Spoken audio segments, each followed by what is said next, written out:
پختہ کرتی ہے، اور دعا اس دولت کا نام ہے جو صرف مومن کے پاس ہے، کافر کے پاس نہیں۔ نبی پاک علیہ السلام نے فرمایا الدعاء صلاح المومن، دعا مومن کا ہتھیار ہے، کافر کے پاس یہ ہتھیار نہیں ہے۔ مومن جب اپنے مالک کے حضور دعا مانگتا ہے نا، دنیا میں آپ کسی سے زیادہ مانگے تو وہ ناراض ہو جاتا ہے، وہ کہتا ہے بھائی تو نے تو کام بنا لیا ہے، کل بھی دیا تھا، پرسوں بھی دیا تھا، روز روز تجھے کون دے؟ میرے نبی پاک علیہ السلام نے فرمایا جو اپنے رب سے زیادہ مانگتا ہے رب اس سے زیادہ راضی ہوتا ہے، زیادہ راضی ہوتا ہے۔ اب دعا مخصوص اوقات نہیں دعا کے، فرمایا اذا دعان، جب بھی دعا مانگو گے تمہارا رب تمہاری دعا کو، جب بھی دعا تو دعا کرتے رہنا چاہیے، ہر وقت دعا میں بندہ شامل رہے، اللہ کے ذکر میں شامل۔ یہ جو قرآن مجید نے کہا نا یا ایھا الذین آمنوا اذکروا اللہ ذکرا کثیرا، اے ایمان والو اپنے رب کا ذکر کثرت سے کرو، وسبحوہ بکرۃ واصیلا، اور صبح و شام اسی کی پاکی بیان کرو۔ تو اس سے مراد یہ نہیں ہے کہ تسبیح لے کے سارا دن مسجد میں بیٹھے رہو اور کام کوئی نہ کرو، بلکہ اس کا مطلب یہ ہے کہ روٹی شروع کرو تو اللہ کے نام سے، اختتام کرو تو اللہ کے نام، سو جاؤ تو رب کا نام لے کے، سویرے اٹھو تو اللہ کا نام لے کے، جب تمہیں کوئی چیز اچھی لگے تو ماشاءاللہ کہو، جب کوئی مصیبت آئے تو کہو انا للہ و انا الیہ راجعون۔ تو سارا دن اللہ کا ذکر جاری رہے گا۔ نبی پاک صلی اللہ علیہ وسلم نے مسلمان کو ایک دوسرے سے ملنے کا طریقہ بتایا۔ مصیبت آئے تو کیا کہنا ہے؟ صرف فوت کی پہ نہیں کہنا، اس کی وضاحت کر دو۔ کوئی بھی الذین اذا اصابتہم مصیبہ، جب بھی کوئی مصیبت آئے اللہ کے بندے کہتے ہیں ہم اللہ کی طرف سے آئے ہیں اور اللہ کی طرف ہی ہم نے لوٹ جانا۔ تو میرے عزیز ہر وقت اللہ کا ذکر جاری رہے گا، ہر وقت زبان پہ رب کریم کا۔ دیکھیں نا نبی پاک علیہ السلام نے ہمیں ملاقات کا طریقہ بتایا۔ ایک صحابی آئے تو انہوں نے آ کے کہا السلام علیکم، نبی پاک علیہ السلام نے فرمایا رب تعالیٰ نے اسے 10 نیکیاں عطا فرمائی ہیں۔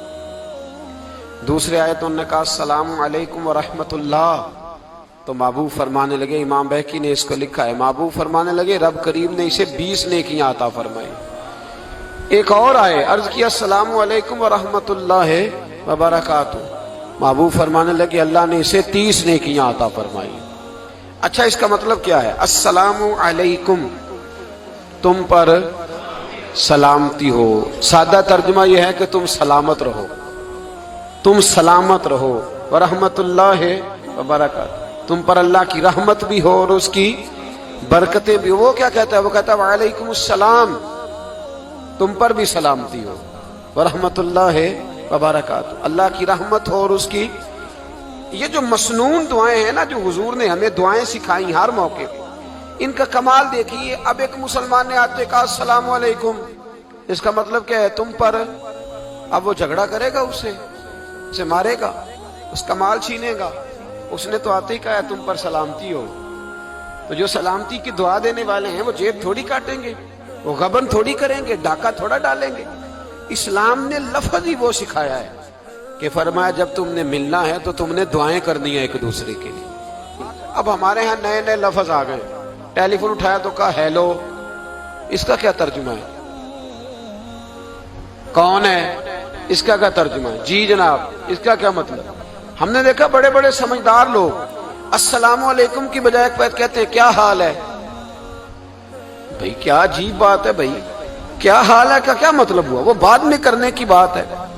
اور کچھ تھوڑا سا جو ادیب ہیں، جو بیچارے حروف کے پیچ و تاب میں رہتے ہیں، وہ کہتے ہیں آداب عرض ہے۔ وہ کیا ہوتا ہے جی؟ اسلام نے دعا سکھائی ہے السلام علیکم، یہ کتنی خوبصورت دعا ہے۔ جب آپ گھر کے اندر داخل ہوئے تو آپ نے دعا دی السلام علیکم، یہ دعا دی آپ۔ ایک صحابی حاضر خدمت ہوئے، عرض کی یا رسول اللہ صلی اللہ علیہ وسلم میرے گھر میں غربت رہتی ہے، کیا کروں؟ نبی پاک علیہ السلام نے فرمایا جب بھی گھر جایا کرنا گھر والوں سے سلام لیا کر، گھر والوں سے کیا کہا کر؟ السلام علیکم، جب بھی گھر جائے۔ یعنی گھر آیا، اب گھر والوں نے بتایا کہ ماچس کی ڈبیا تو لے آؤ۔ اب یہ دکان کونے پہ تھی گھر والے پہ، وہاں سے ماچس کی ڈبیا لے کے واپس گیا تو کہنے لگا